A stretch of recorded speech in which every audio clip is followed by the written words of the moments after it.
Hi everyone, and welcome to another edition of Tech Talk. This is the third segment in our talk on DX3 Circuit Breakers. In the first segment, if you remember, we looked at the difference between a circuit breaker, a earth leakage, and of course the isolator. In the second one, we took a look at the different markings on a circuit breaker and what they mean, and of course how a circuit breaker works. Now in this segment, we're going to take a look at installation. So I'm going to hand over to Marius. How are you? Thank you, Sean. Welcome back, everybody. Yes, that's correct, Sean. So we are going to look at a retrofit. So I've got this illustration DB that we're going to use for this exercise. Okay. We've got some RX circuit breakers here, and I'm going to illustrate them as the old circuit breakers that I'm going to retrofit now. So you'll see that in the time lapse. We'll try and make it as clear as possible for you to see how I do this retrofit, and after that I will explain a little bit more on the distribution board itself.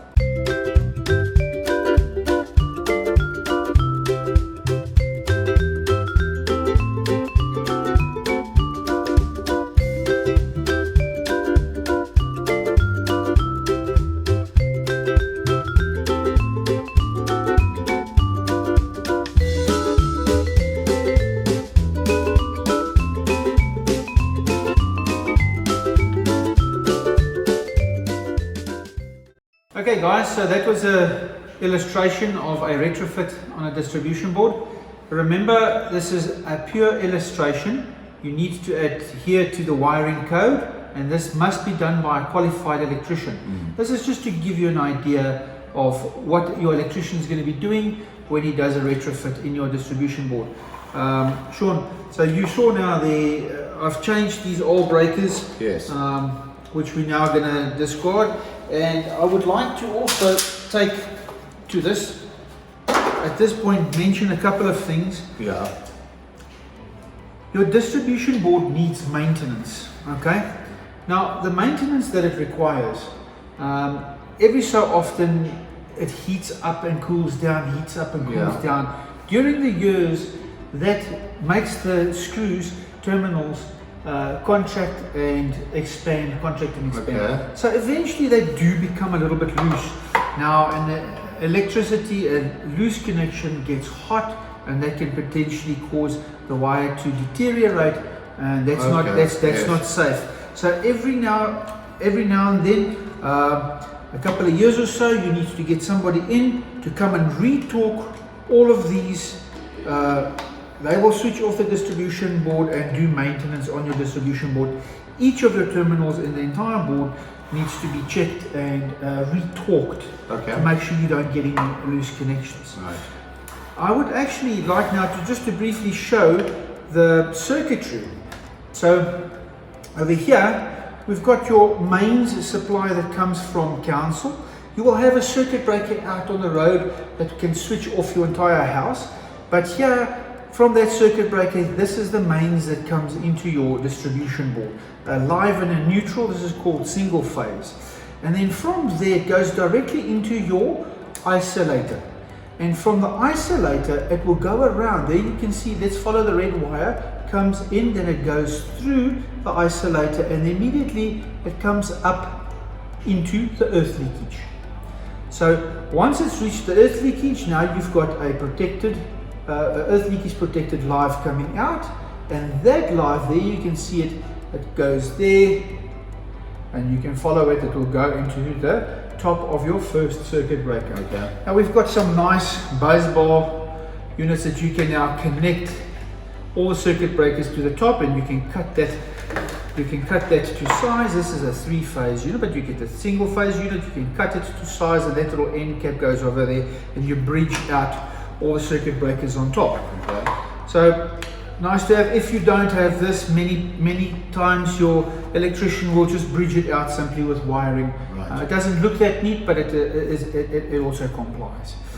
Now at this point, once you've entered your live that is protected by the earth leakage, then your plug circuits will go out there. For example, these are the 20 amp units, yes, and the 16 amp units. There goes your light circuits out to the lights. Now the neutrals will run over here. They will also then go to each socket outlet and to the lights each circuit has its own neutral that goes out. So same thing with for the neutral. I'd like to just show you that comes in on your mains isolator, and then it goes into your earth leakage at the top and out of your earth leakage onto its own neutral bar. So now this is protected by an earth leakage, this neutral bar. I'd like to also point something else out to you, Sean. Sometimes you might get nuisance trippings on your earth leakage. Your everything will be in the on position. There's your board will be in that state. Right. And suddenly the earth leakage trips. And you come back and it keeps tripping. And you think, what's going on? It could be that some water has gone into an appliance somewhere, or an appliance has gone wrong. So don't panic. You can actually do this yourself. You can switch everything off inside the house. Okay. Leave your mains on, and then reset the earth leakage. Right. Now it stays on. Then you know, okay, it's one of these circuits, and one by one you switch them on. And let's say, for example, on this plug circuit, when you switch it on, boom, it trips. Now you've identified that circuit. Okay. Now you know this is the problem. Let's say it was, for example, a plugs circuit. It says there plugs, and now you go and unplug all your appliances from that circuit. Okay. And one by one, you go back, you switch everything on. Okay. Now you start plugging in your appliances, and you'll probably find, it's the heater. Once you plug the heater in, it trips the earth leakage. Right. This is often the case when you have outdoor lights and they get wet on the inside and they are on the earth leakage. Or maybe perhaps a plug outside where the outdoor housing has been compromised and it gets water in. Then you'll have these nuisance trippings. But it's something you can identify yourself. Yes. Any repair work, once again, get an electrician to come and help you. So I think in a nutshell, that is a retrofit on our DX range. Great. Well, thank you very much, Marius. And thank you to you all for joining us once again. If you want to learn about the DX3 range of circuit breakers or other Legrand products, please go to our website. That's www.legrand.co.za. We thank you for joining us and look forward to seeing you next time. Cheers, guys. Take care, guys. Cheers.